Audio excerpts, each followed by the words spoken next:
तो dare technology, उस biotechnology में आज मैं बात करूंगा टेक्नोलॉजी। इस बायोटेक्नोलॉजी में दो चैप्टर था। एक चैप्टर का नाम था प्रिंसिपल्स एंड प्रोसेस और दूसरा चैप्टर का नाम है इट्स एप्लीकेशन। आज मैं जानूंगा इट्स एप्लीकेशन के बारे में कि इट्स एप्लीकेशन कैसे काम करता है, एप्लीकेशन का मीनिंग यहाँ पे क्या है, एंड वी नो क्लियर।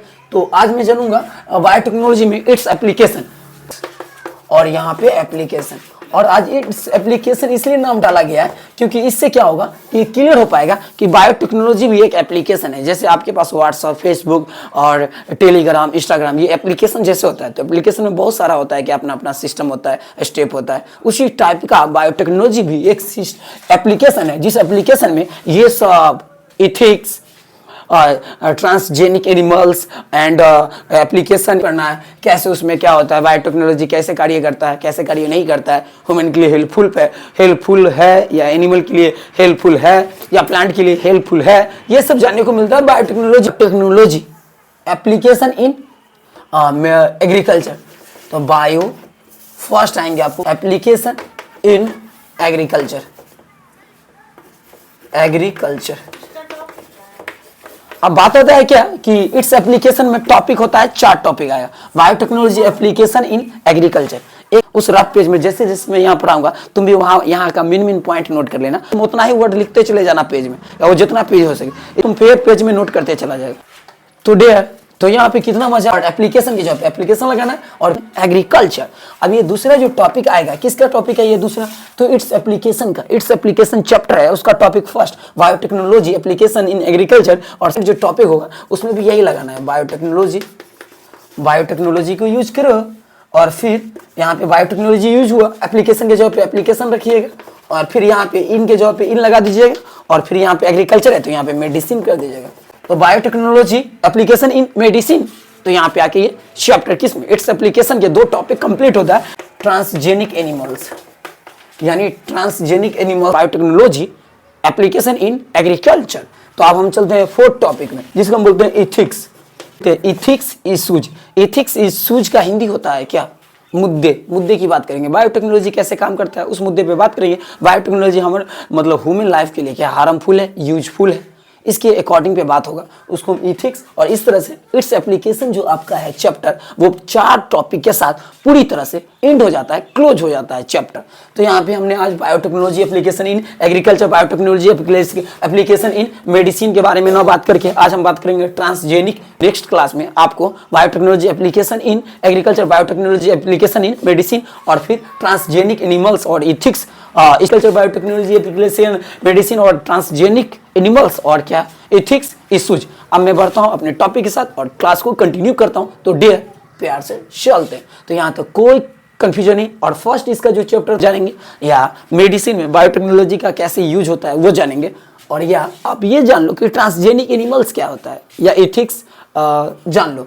सब बोथली सिमिलरली होता है, समथिंग डिफरेंट होता है। तो क्या आप इंटर क्लास में होते इतना माइंड भी तो स्ट्रांग और एक्स्ट्रा होगा, जिससे आप समझने में आपको और मुझे समझाने में बहुत आसान हो सकता है। तो इसलिए मैंने सोचा कि आप भी अगर इंटर में हो तो स्ट्रांग होगा, एक्स्ट्रा माइंड होगा। तो हम देखता हूँ ट्रांसजेनिक एनिमल्स को पहले पढ़ाता हूँ। ट्रांसजेनिक एनिमल्स सिस्टर, मैंने ऐसा ये पॉइंट को क्यों अति किया जानते हो, ट्रांसजेनिक एनिमल्स और ये इथिक्स इशूज, ये दोनों एक सॉर्टेड क्या है चैप्टर अति है, टॉपिक है। इससे क्या होगा कि तेजी में इट्स एप्लीकेशन को धुआं कर दूंगा और कल फिर वो कंप्लीट हो जाएगा।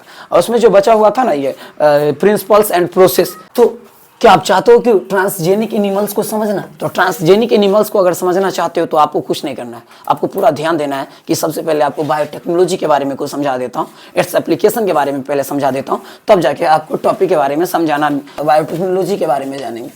अब हम जानेंगे कि बायोटेक्नोलॉजी में कैसे, जब बायोटेक्नोलॉजी इट्स एप्लीकेशन चैप्टर के बारे में जान जाइएगा तब आपको क्लियर हो पाएगा बायोटेक्नोलॉजी में क्या होता है। कि बायोटेक्नोलॉजी में और फिर जंतु हो गया और एक पादप हो गया, ये सब बायोटेक्नोलॉजी के लाइन में इसका उपयोग इसलिए किया जाता है।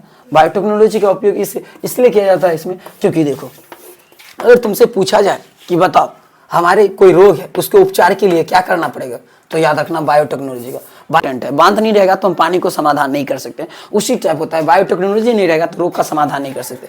अगर हमें ऊर्जा उत्पन्न करना है ना तो हमें बायोटेक्नोलॉजी ऊर्जा का उत्पन्न होता है। अब बात कर लेता हूँ कि क्या बायोटेक्नोलॉजी रोग ऊर्जा यही से उत्पन्न करता है? नहीं, यहाँ की जीन, बॉडी में कोई अगर जीन है, जीन मतलब बॉडी में कोई ऐसा जीन है जो डैमेज हो गया है, तो डैमेज जीन को भी हम इसमें सुधार करते हैं। तो बायोटेक्नोलॉजी के द्वारा जब डैमेज जीन को सुधार करें तो उसको भी बायोटेक्नोलॉजी में लाके सुधार देते हैं। बायोटेक्नोलॉजी के द्वारा जीन को सुधार पाता ये नहीं। बायोटेक्नोलॉजी मानव से रिलेटेड ही बात नहीं करता, ये एग्रीकल्चर में अगर आपको क्या करना है, उत्पादन को सुधारना है, उत्पादन को सुधारने में आपको बायोटेक्नोलॉजी को लाना पड़ेगा। अगर बायोटेक्नोलॉजी नहीं आया तो ये जो भी एग्रीकल्चर का जो किस्म है उसकी उत्पादन में सुधार नहीं आएगा। तो बायोटेक्नोलॉजी के कारण उसके उत्पादन में सुधार आएगा, उत्पादन में और किस्मों में सुधार आएगा तो उत्पादन में ऑटोमेटिक सुधार आ जाएगा। तो क्या एंटीबायोटिक के लिए एंटीबायोटिक जो है वो क्या, तो बायोटेक्नोलॉजी एंटीबायोटिक हो गया और फिर रोग हो गया,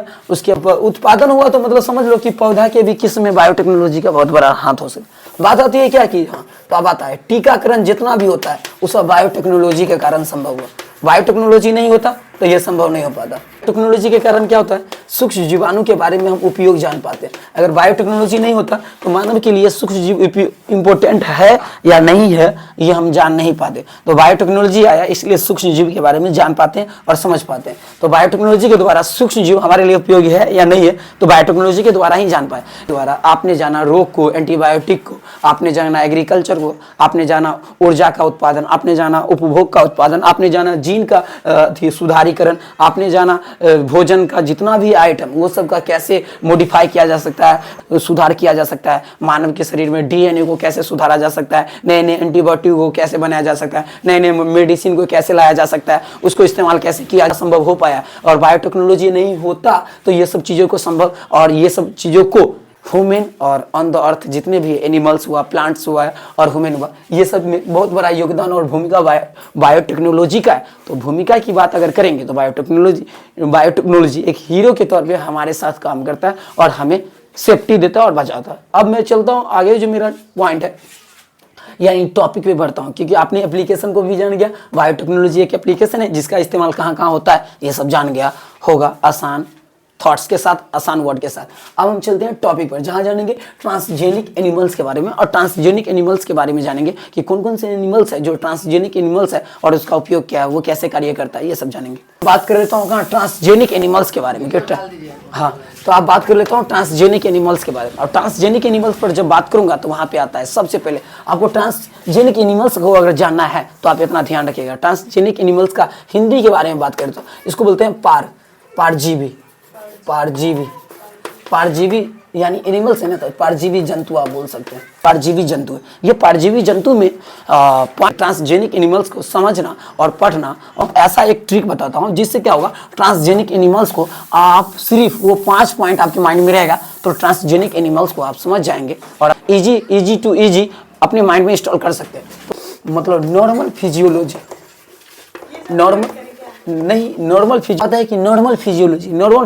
एंड होता है डेवलपमेंट। देखो, आपको ट्रांसजेनिक एनिमल्स को समझना है तो सिर्फ 5 पॉइंट को समझना पड़ेगा, 5 पॉइंट पर सिर्फ ध्यान देना पड़ेगा। उसके बाद आपके माइंड में ये ट्रांसजेनिक एनिमल्स ऑटोमेटिक इंस्टॉल हो जाएगा। पहला है नॉर्मल फिजियोलॉजी एंड डेवलपमेंट। दूसरा पॉइंट आपको ध्यान देना है जिस study of disease. Second point आपको मिलेगा स्टडी ऑफ डिजीज, इस पे आपको ध्यान देना पड़ेगा कि आखिर स्टडी ऑफ डिजीज में क्या होता है। और थर्ड पॉइंट होता है जिसको बोलते हैं बायोलॉजिकल